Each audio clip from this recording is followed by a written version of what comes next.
Okay, next in line, got Delphine says, would love some niche feedback too. So I help soulful, intuitive women to trust their desires and inner knowing more fully, so they can feel free to enjoy life on their own terms and flourish in their relationships, work, and creation. So this is psychotherapy, somatic coaching, and intuitive guidance.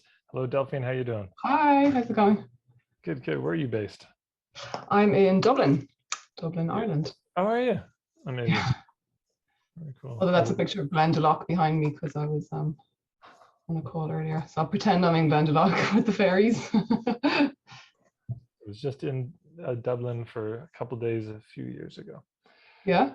Yeah, it was great. Okay, so let's go over this. So I help soulful, intuitive women to trust their desires and inner knowing more fully. Are they coming to you saying, I really just need to trust my desires and inner knowing?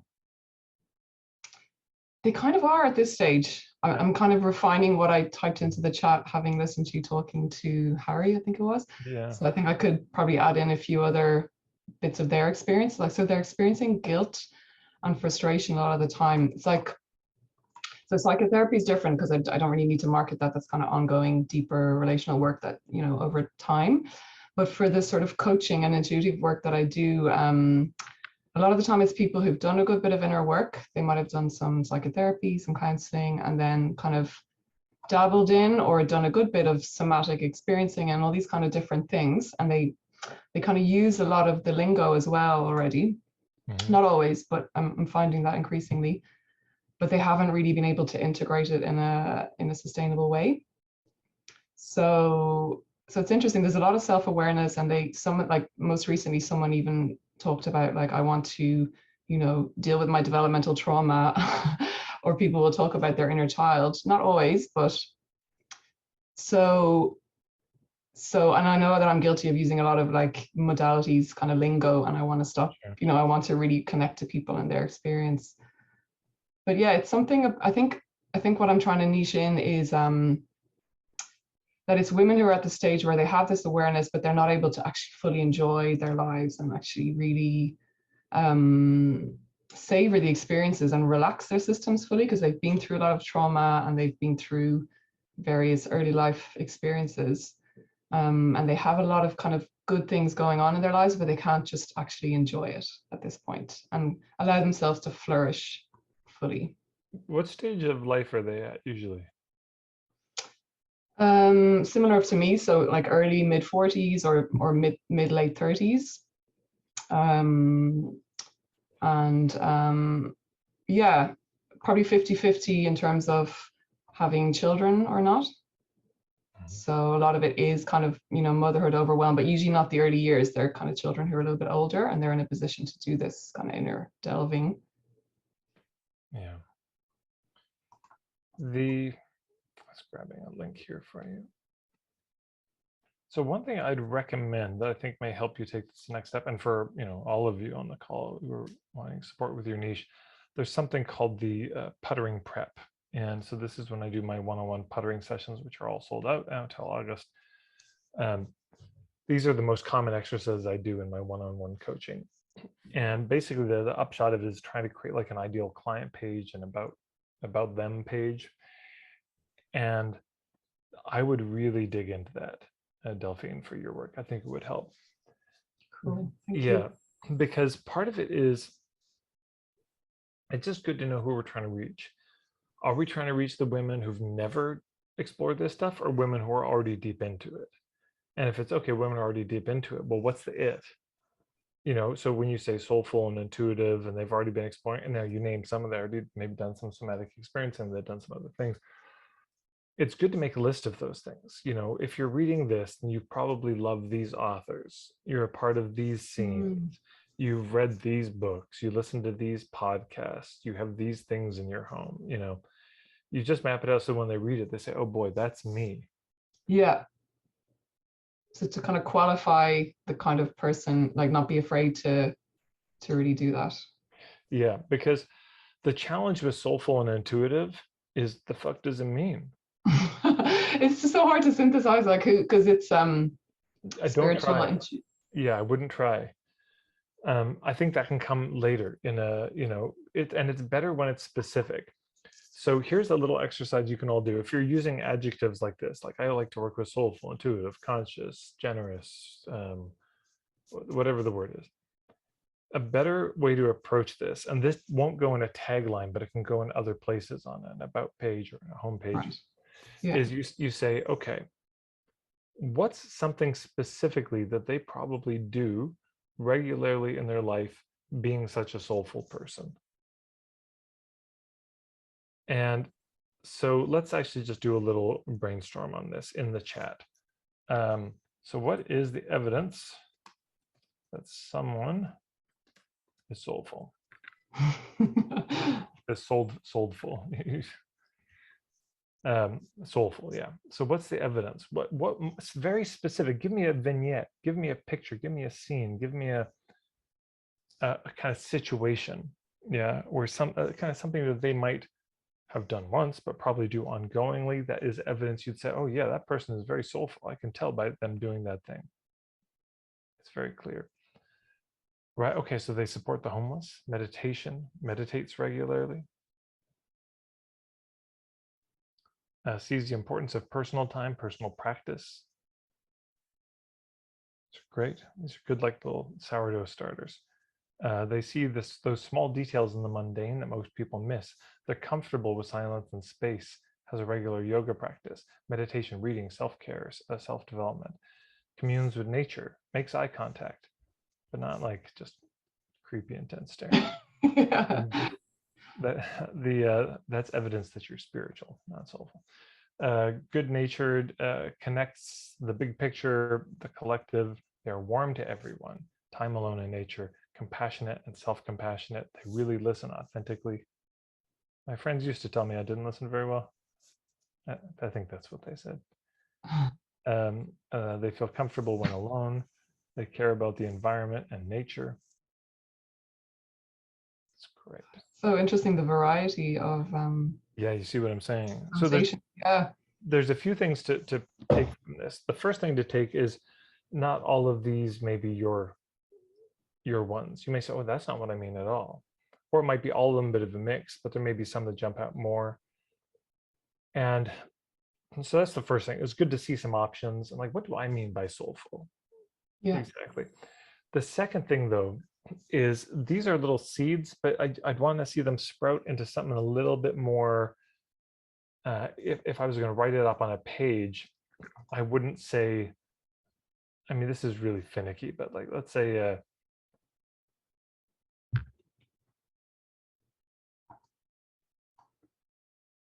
it's interesting, like they see those small details in the mundane that most people miss. I would, in the writing of it, pick a really specific one, like, you take great delight in, and you can say, yeah, noticing these mundane details that most people miss, such as the way that people coordinate their clothing,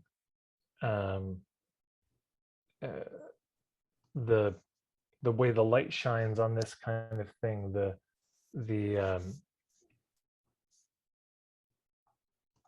way that the air smells after it rains. I don't know, but you could pick something very specific, and it makes it more potent, or time in nature. I would just write it up as a, from time to time, you love to, walk to the park with your favorite book, slip off your shoes, and sit there in the sunshine and read. And there's a way to say it that's just, you don't even have to say soulful, but it's there. It's much better to show than to tell in these cases. And if you can give enough of these things, because you had soulful, but also intuitive. So okay, well then we could do a similar thing. What's the evidence of intuitive? But so you can get a kind of pastiche, a little montage of these vignettes. Paint a picture, yeah. Exactly. And somebody reads it, and then that includes also, you have these books on your bookshelf. You've got a well-worn copy of this book, by your bedside. You have these products in your home, whatever, and people read it and they're like, oh my God, that's me. And it'd be different for your people than other people, or other people. You really trust that this getting specific, because that kind of freaks me out. I know that this is a thing for the people you work with, but you would really get quite specific in the, this is for the copy though, like the kind of the landing pages and stuff, not within the niche summary, is You it? could, it's not for the niche summary. No, this is more for like a home page or Yeah, an about them page. to really bring it to life. Yeah. Yeah, you exactly. We want to bring it to life because otherwise it's abstract, and nobody connects with the abstract. Because if I say to somebody, it's like I like to work with soulful people, it's not, they don't know what I mean by that, and they aren't going to necessarily see themselves in that, or they might demur, oh, that's not me. I don't know if I'm very soulful, Versus if I say, here's a list of things, and it's like, oh my God, you just described my life. That's Yeah, exactly making it how I move. concrete. Yeah, I concrete thought is. soulful, I suppose, like first of all, names the soul because people I work with connect with the soul in some way or another. But when you said like nobody connects with the abstract, as someone commented there, that's so, I need to hear that multiple times because I talk in archetypes and themes and very kind of philosophically or sort of in atmospheres, but I want to really concretize it so people Well, feel they're being spoken to. yes, and let's make a distinction too between relevance and credibility. So there's three things that need to be established in marketing in terms of filtering to see if they're the right people. The first is relevance, then it's credibility, then it's value. And so relevance is just in terms of a service, which is what you're offering. It says, does this solve a problem I have? Does this get me a result I want? Credibility is, do I trust you to deliver that? And value is, there's a bunch of things in value, but I pay this much money, what do I get? Is it worth it, basically? And so what we're talking about now is the relevance. Yeah. But there is the credibility, and the credibility comes down to point of view. So when we get to point of view, abstract is allowed back in. But when we're talking about relevance, banished, shunned. Okay. No Okay. role, you know what I'm Yeah. saying? Just in the first phase, we're just trying to be concrete because people's lives are concrete. Nobody's life is abstract. People's lives are lived. And so if we can articulate their lived experience, Yeah. it's a beautiful thing. You read it, and like I wrote this one piece, this was years ago, probably find well, actually I'll if you can tell their story to them in a way, again, that they say, damn, that is me. Yeah. I've had that experience myself. Yeah. When was that? Like on people's landing pages or, reading people's stuff. It doesn't mean that I necessarily ended up working with them, but it's No. just kind of like, wow, like it's such a visceral experience of that's me. How did you do that so well? But I suppose it takes such a leap of faith or like a trust that by narrowing it down, you're going to end up with people who you're meant to work with, and not. I think I fall into this thing of preempting, what I should be saying, or just not starting with who I want to work with. So of course I'm also doing what I work with people on, which is doubting myself. Like, Of can you course, imagine that? Trusting your inner this is knowing. like next level, yeah, just really sticking with what's true for me, what's right for me, and what actually, what I enjoy and what I thrive off. And then so that, I mean, pretty much everyone I work with, I'm like, they're amazing. I just, I look forward to the work, but I want to get better at connecting to, to bring more people in. Yeah. So I just posted something in here. It's called A Common Story, Jane the Practitioner in 7 Chapters. Because I noticed how many holistic practitioners I had come into my workshops. And I heard the same story over and over again. And you probably find this with your client. It's the same story. You change a few details, but a lot of the time it's the same kind of story. And if you can tell them that story back, this could be on an ideal client page. This could be like, is this your story? You get a little drop down tab, but this could be in a sales letter. There's lots of places to use it. But the point is, could you do it? Could you articulate their story in such a way that they read it and they say, fuck, that's me? Because otherwise what they say is, oh, that's nice what you're doing. Oh, that's so smart. Oh, that's cool. What we want them to say is, that's me. Oh my God, that's me. I'm that person, which automatically begins to build credibility. Now, we don't have to belabor it. We don't have to beat it to death. But if you've established the relevance and they're like, oh, that's me. Now you can move right to the credibility. And you can say, okay, so why are you so fucked up? What's going on? Why are you stuck? Why are you not trusting your inner knowing, your desires? Why are you feeling kind of trapped, or etc. And then it's interesting. Then it's relevant. Now it's tied to their experience versus just here's my philosophy about life, Mm. and I hope you can translate it to your situation. Here's the other thing I'm wondering about. So for these women, but when they come to you, they're not trusting their desires and their inner knowing. Yeah. They are to a degree, but Okay. not as much as they could be. Yeah. So, and which means they're not enjoying their life on their own terms. They're not flourishing in their relationships, working creations as much as they could be. So, metaphorically, what does it feel like for them? Because it's an interesting experience. They're not clueless. They already know some stuff, Mm-hmm. and yet they're not where they want to be. So like, what's a metaphor? So actually, we'll do the brainstorm again, because we're usually hopeless in our own situations. Okay, so this is a brainstorm for Delphine. Okay.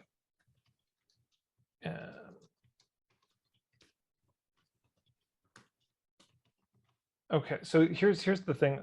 Again, well, Delphine, do you want to just talk for? I'm going to set a timer for 1 minute, and just tell us everything you can about these women and their experiences. Like, help us get to know them a bit better. So frustration and guilt are the first emotions that I think, as soon as you ask that I think they would identify with. It's this huge contradiction and conflict. It's like, I know the stuff, why can't I? And then self-blame. And yeah, like a lot of intellectual awareness, a lot of information, a lot of taking in, a lot of learning, a lot of trying, a lot of self-fixing, but then not enough allowing. This is from my perspective now. I've already got into my own analysis of the situation. So they pressure. They're just frustrated. They're pissed off, and they're making themselves be the problem. They're like, what have I not understood? Why haven't I cracked the code? Why can't I get this right? There's some mysterious thing that they haven't got right, but actually it's not their fault. Yeah. It takes longer. So they're falling prey to all the bullshit out there about fast, improvement, and that it's, one and done or whatever. So Okay. All right, that's your minute. So, all right. So now we're going to invite everyone to put in a metaphor. So what's a metaphor? Now she gave one, code cracking. That's an interesting one. So that's metaphorically like there's a language and I can't decode it. Something's being said and I can't read it, or I'm trying to unlock something, and I can't figure out the combination. I know the thing I want is right on the other side. There's the lock. And all I have to do is just 4 numbers or something, and I just got to get them in the right, but I can't seem to do it. And I've tried so many times. It's frustrating. So the question is, what's a metaphor? So code cracking is one, but a metaphor is like being at the end of your rope, being buried alive, feeling like you're trapped in a dungeon. Like, what does it feel like from what you've heard? Hamster wheel. Oh, so good. Kristina, nailing it. Yeah. Right. A lot of effort, but you're not making much progress. Yeah. I can think of, now that you said it that way, I can think of loads. Like, wearing feel free, you can type them in too, but we're just gonna, okay, so spiraling out of control, spinning your wheels, treading water, stuck in the mud. You're all good at this. This is great. this is amazing. Yeah. What else? Stuck on the Self-criticism is huge. The inner critic is a big part of my work. Right, but then metaphorically, what is this? What does it feel like? Does it feel like you have somebody just yelling at you all the time, or somebody whispering in your ear how terrible you are? Swimming against the current. Like, that's a big one. Right. Yeah. Throw away the tape that keeps playing with your mind. So we're not trying to give advice here. The tape, okay, but it's like there's a tape that keeps playing in their mind. They can't shut it off. Right. Yeah, it's like they got some cassette, a broken record.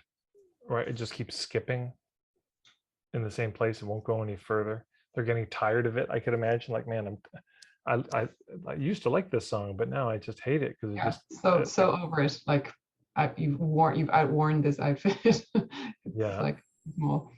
Great. Great. Anyone else? Any other metaphors? Any other ways? Trapped in a maze. Good.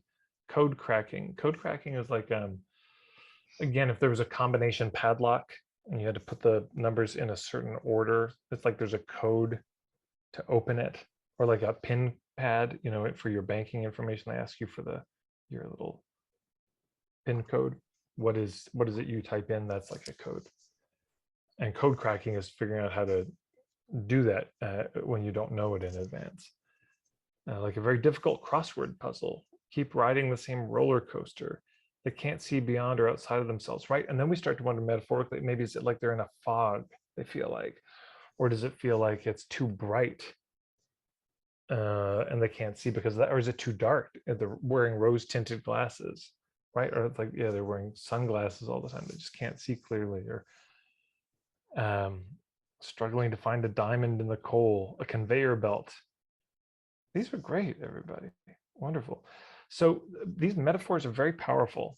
If you can find the right metaphor for your clients, when they hear it, they just take a deep breath, just like, oh, yes, that's me, at a much deeper, more visceral level than, and I'll put, there's a little article I wrote called Metaphors in Marketing, the Power of Uncovering Your Core Metaphor, which has some more, I think, examples of this and speaks about it in more detail. But I would really recommend delving into that, because I remember Lost Without a Map, Needle in a Haystack, Stuck in the Proverbial Black Hole. These are great.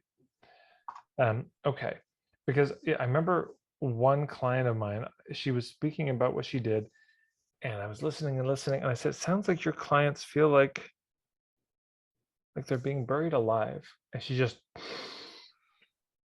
oh yes, that was it. Because she tried some other and they didn't quite, but when I said that one, it was like, that's the visceral feeling. And so if you can name that, when they hear it, it's not just like, oh, that's me. It's like, whoa, that is me. I feel exactly like that. And let's just see what else.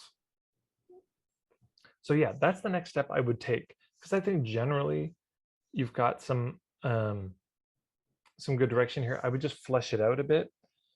And then, oh, the other thing I would say is, and I'll grab the video for this, is there's this notion of what is, oh, these are actually in the Puttering prep. Yeah, these are in the Puttering prep. So just go into that.